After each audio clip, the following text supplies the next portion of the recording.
Hi, this is Rick Campbell with GPS. Want to welcome you to the podcast today. I have in the studio today Allison. How are you? Doing fantastic. Thanks, Good to Rick. see you. Thanks for coming in. You bet. Having the discussion before we started recording was really good.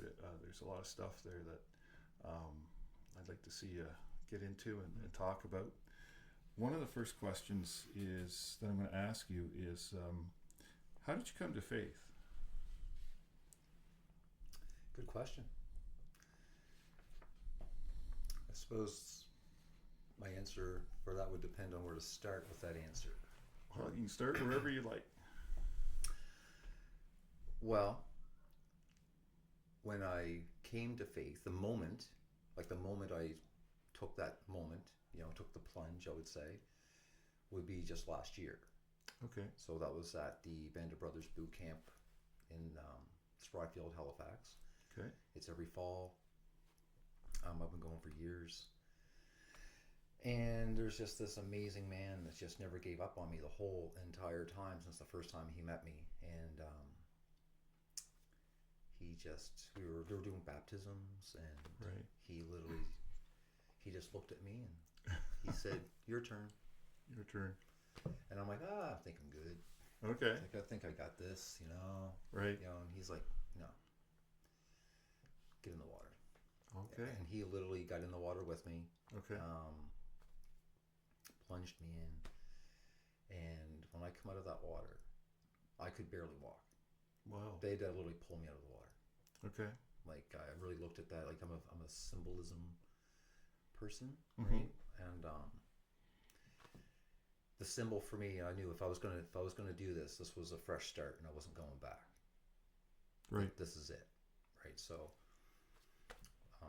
yeah, just last year, but the work up to that was quite the journey, and it would be literally 2017, Right. and so met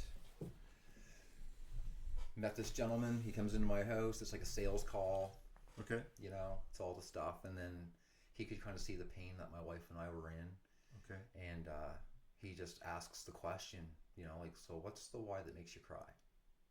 That's interesting. And what's the why that makes you cry? What's the why that makes you cry? Okay. Because we were talking life insurance. We're talking leaving a legacy for my children. Okay. And my wife and I looked at each other and literally bawled our heads off. And he's just wow. And then So we struck a nerve there somewhere. Something opened up, right? yeah, because I was hunting for money. Ah. Okay. I was hunting for money. Okay. But money doesn't come until you're aligned with your higher self. Mm-hmm. And I had no standards back then, just what I thought. I was just in pure survival mode. Right. So with the backstory of all this, him and I meet. He comes in my home. It's like I said, it's a sales call for insurance and investments. And where I'm ex-military and I have injury, Mm-hmm. I was hesitant to switch providers because I have a good plan. I am busted up, Okay. and I was afraid that it would cost more, be more effort and all that stuff. So Right. we just started talking feelings, and he's a super empathic person. Like, he really is a conduit to the higher creator. He is beyond, and he just started pulling information out of us. That's fine. He leaves. He calls me the next day. Hey, I think you should come with me to this men's group. And of course, I'm pure survival. I'm like, I don't do men's groups, and I don't do this, and I don't do that. Right. Anyway, so here's the story. I had $281 to my name. Wow. And I mean, these were epic times for me. Mm-hmm. The boot camp was like $230 with taxes to go. And Okay. he just said, if you're meant to be, you'll find a way. And Okay. I was like, okay. So I slept on it, and the time's ticking, the time is ticking. And I just said, okay, I'm going.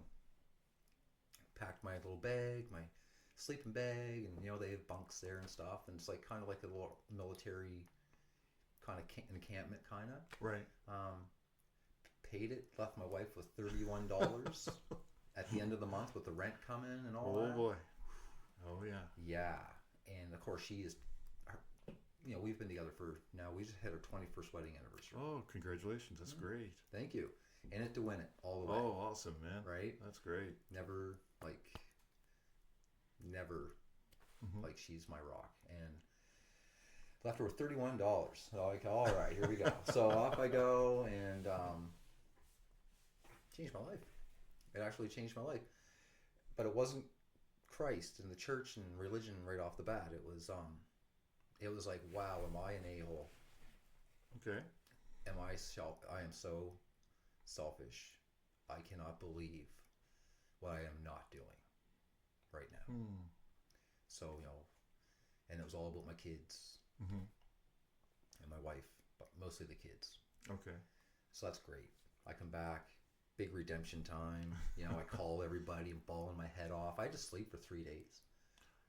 It took that much out of you? It took that much out of me. I Wow. literally come home and crawled in my bed, and I didn't leave that house the majority of the time, my bedroom, for it was almost 3 days, like 2.5 days. That took you that much time to recover? I cried so hard that the men beside me in the front row of that audience, there was times they held me up in my chair. Wow. The Grinch, and the heart cracks open, and he's like, oh, he starts doing the thing. That was me. And that was awesome. And then the next year, I went. And then it was all about my marriage. Okay. Epic. COVID hits. We don't actually have a physical location for a while. And then I go again, and it's about my dad. That's heavy. Okay. So it was so heavy for me. I went through the whole boot camp going, this is great. It's like a refresher. And it was like the last webinar, or Right. the last seminar. Okay. And it's like the video, where this long distance runner from wherever, I forget now, his dad trained him. And they told him he would never make it. He'd never make it. And doesn't he get to the Olympics? Wow. And anyway, on the final stretch, he blows a hamstring, Oh no. loses the race. Yeah. And his father literally runs down over the stadium, picks up his son and drags him across Oh wow. the finish line.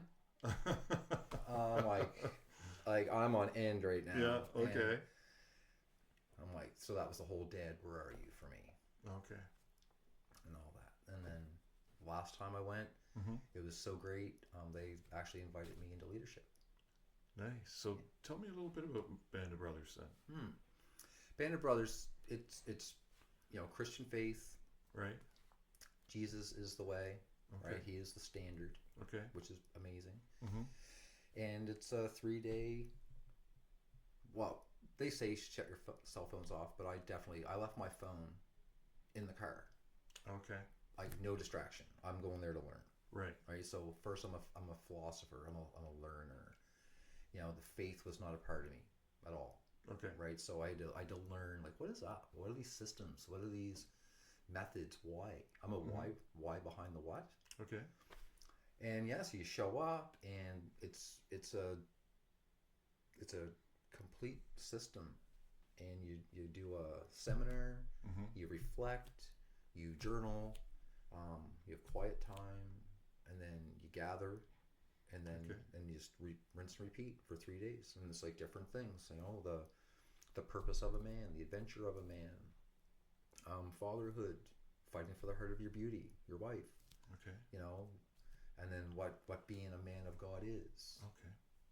And it's the same thing every year, but it's different inside every time. Nice. Yeah. So that's where I got my beginnings. Okay. So it's relatively new, Okay. but I've been looking for it my whole life, I think. I think, as I said before we started recording, I'd like to promote Band of Brothers and get more information out there. So, if you do have something that you pass along to DP1 and to our other podcast GPS, that would be fantastic. Yeah, we'd love to help you promote that if at all possible. You bet. Yeah. I love that. Thank you for that. Yeah, exposure's great. So are you currently part of a church family? No, we moved. Okay. So we moved to a new community, and I'm part of the Pentecostal church in Larry, Utah. Okay. The full gospel. Right. So instead of new people, new this, new that, I literally commune from where I live to Halifax. Okay. Yeah. So to be fair, really not like on the Sunday aspect of things don't usually work out, to be fair. Okay. So we stayed connected through like the leadership and the groups and the workshops and the Bible studies, Okay. and that's really how I am connected Okay. through that. Do they have like an online ministry too? Like, do they broadcast their services or I think like on YouTube or anything like that? no. Interesting. Okay. Yeah, and to be fair, it's a lot of guys doing a lot of work and Okay. doing the best they can. Okay. But like everything, we all have day jobs. We all have 16 side hustles on the go, and You're busy. yeah, and I mean Steve Jobs. I mean he built Pixar and Apple, and by 56. So I mean, I know there's time, Okay. but it's I think big picture is coordination, roles, the turnover is high, so it's really being consistent with, like we talked about at last Band of Brothers. Okay. We need a committee. This gentleman is responsible for this. He is this person. He is this I person. see. He is this person. But that hasn't come to light yet. Okay. I think they'll expand Mm-hmm. once the framework for that gets put in place. Okay. Yeah. Good. Good. How do you keep close to Christ? Well, I have a simple philosophy, Mm-hmm. and it's simple. What would Jesus do? Fair enough. And I ask myself that before I pretty much do anything. Okay. And then if I'm engaging in something or doing something, not bad or anything, just if I'm making a decision to do something, I just ask myself another question. If the old JC sitting here, would he be proud of me? Uh-huh.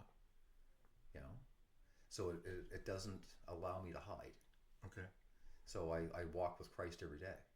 Okay. Good. All right, so he's here. He's my buddy. He's my brother. He's my guide. He's my standard. So if you understand who Christ really is, then when you say, what would Jesus do? It's easy to know what he wouldn't do. Okay. Because I'm a wouldn't person. It's weird. Like I get tagged a lot from my friends and family if I'm a negative outlook. Right. But only through understanding your pain can you find peace. Mm-hmm. Because if you don't understand where the pain is coming from, you can never find a remedy. It's like throwing antibiotics at it. You might think you have an infection, but you don't really know. Right. And you're taking medications your whole life, and really you're just allergic to the fabric softener you're using. Right? Yeah. So I just kind of come to this conclusion of, all right, so I mean, this is what he stands for. This is what he's done. Christ actually means consciousness. It means a higher consciousness. Mm-hmm. So when Christ returns, what that really means philosophically is when everyone unites in a like-minded fashion at the Christ consciousness, the mindset, Christ returns. Right? So we're like, oh, okay, so how do I stay in line? And this is back, I've healed a lot actually. Okay. But before, if I, get the frustration, I was explosive and I couldn't control. I had no control over my emotions at all. Oh, okay. 0 to 100. Wow. But I always had this restraint within me. Okay. Mm-hmm. This natural restraint, even when I was young, through the dark times. Never broke the law. Never did drugs. Never drank. If I wanted to really hurt somebody, I just wouldn't. I would internalize it and hold it in, and then that led me to my journey in the gym and stuff like that. Right. But my relationship with Christ is just that. Basically, hey bro, am I doing good? Like, are you proud of me? Am I doing okay? And if I'm not doing okay, if I didn't do it good enough, then instruct me on how I can do it better next time. Okay. I look at him like my life coach. Okay.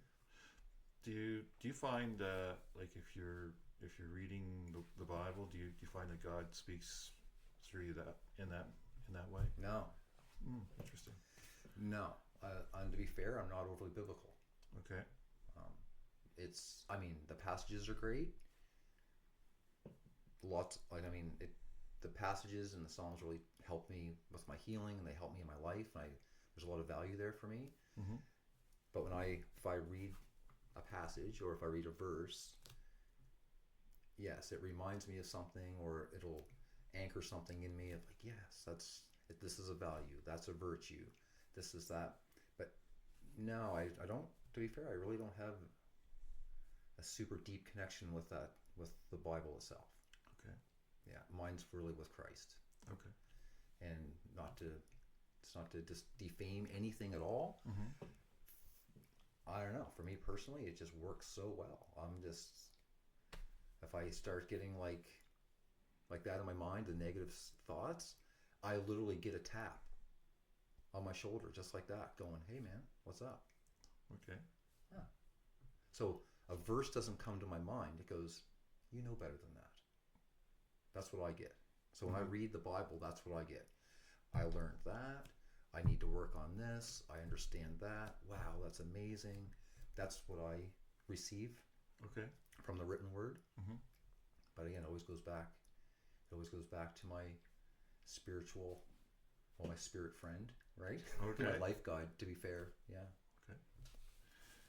Let's talk about family now. And are there any other members of your family that know Christ too? Yeah, we were without Christ for so long. Okay. I was literally the spearhead on that.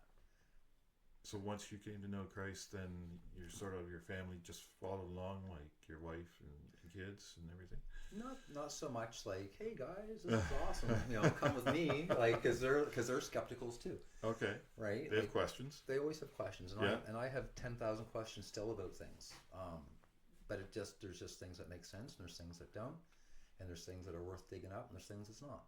Okay. Right. Like, I mean, you can get into all these philosophical, spiritual aspects of things. Like, we can get into an Anglican and a Presbyterian and a Protestant and a Pentecostal, and they all sit at the same table, and they all have a different view slightly.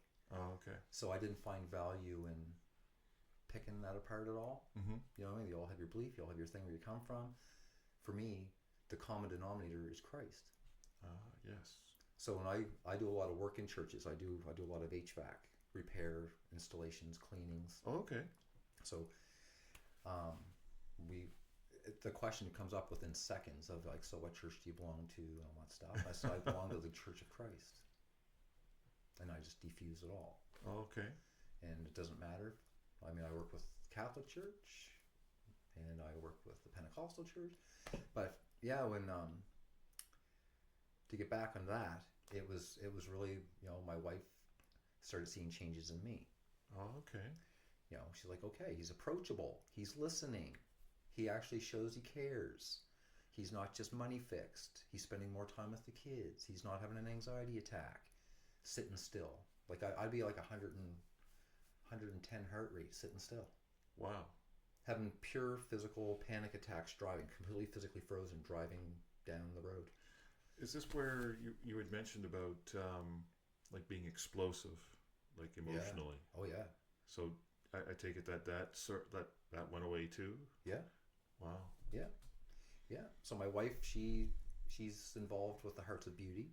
Mm-hmm. And that was awesome. So Okay. but, I mean, that was like, she watched me for almost 6 years go through this transformational journey. Okay. And she's like, there might be something to that, right? So he's changed. He's changed. Yeah, so Yeah.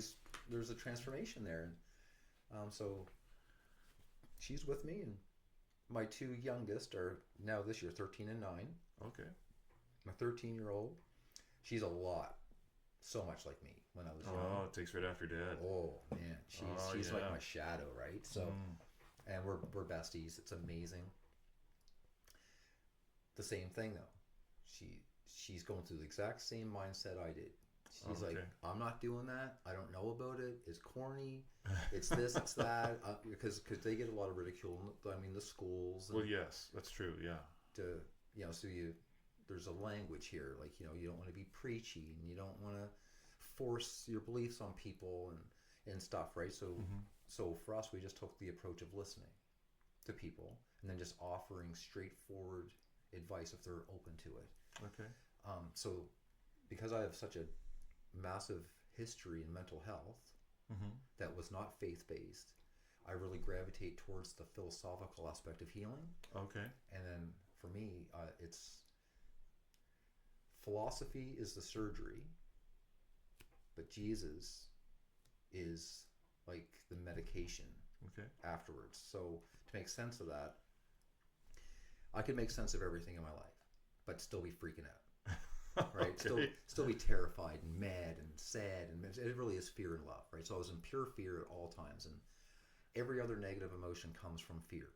Okay. Yes. Fear is the root. Yeah. You judge someone because you're afraid of what they may do to you. You judge something because you're afraid that you can't withstand it. There's a fear, right? Okay. You don't call your boss back because you're afraid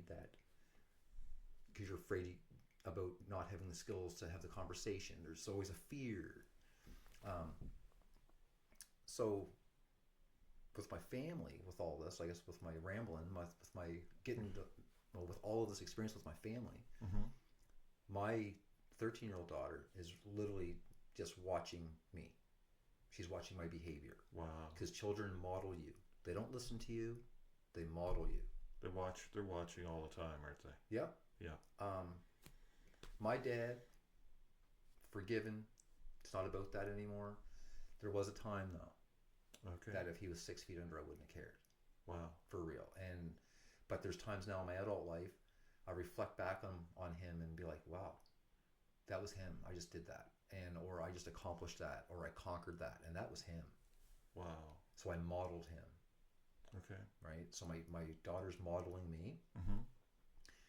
My youngest daughter just turned 9. Okay. And she's kind of like, what you call your love child, your spirit child, your little, she's so just in the moment. She's not in the past, no comprehension of the future. She's all right now. Okay.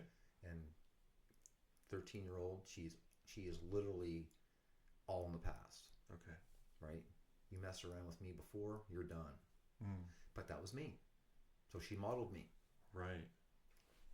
So my youngest is in that transition where she didn't really see that part of me to model it. Okay. So she's more receptive. So she has a picture of Christ over her bed. She calls him Yeshua. Oh, okay.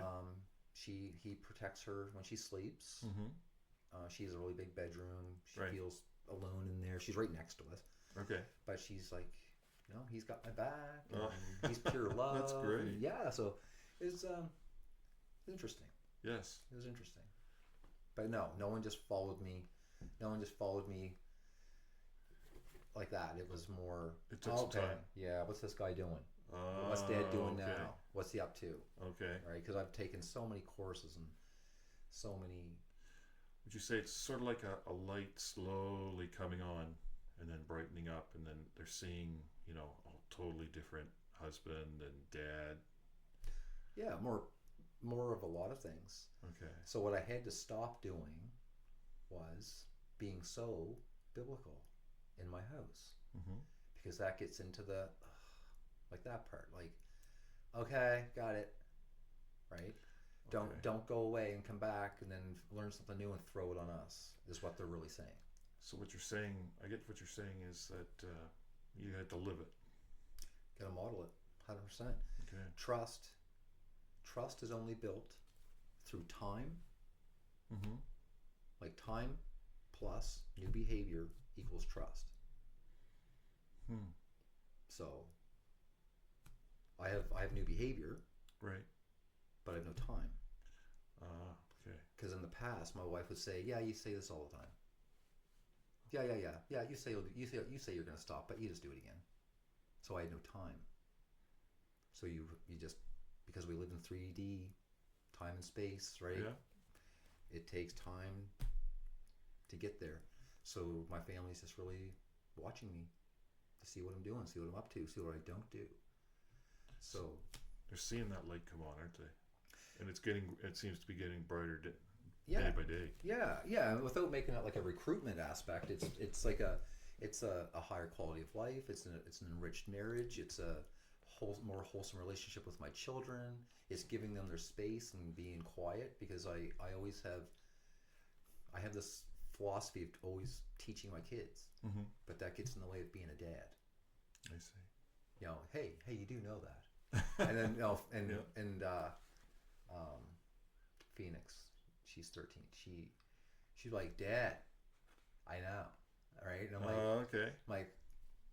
Okay. So instead of being like, well, listen to your father, Yeah. I'm like, okay, so what do you know about that? Enlighten me, so I can be quiet. Right. Show me you know, and I'll be quiet. Hmm. And she'd be like, blah blah blah. I'm like, oh, okay, great. Or I don't know, but sometimes you learn things on your own. So by slowing down, being more compassionate, learning the trust philosophy, like in my community, Mm-hmm. we do equations. I find men love equations. Math oriented. Absolutely. Yeah. Like the whole, like, this times that equals this over that. We have the no-brainer equation. We have a trust equation. We have equations for everything. So analytical, or I'm very logical, analytical. yeah, logical. That's another word that I would use too. Yeah. Emotions are almost they're almost a weakness Hmm. when it comes to healing, Right. right? Because you can't identify the hurt when you're always hurting. Mm. If you ever had a major injury, they'll say, "Where does it hurt?" Everywhere. Yeah. Everywhere. But really, it's it's a ligament, or it's a ripped muscle, or it's a broken bone somewhere. But the pain is everywhere, so you can't identify it. Mm.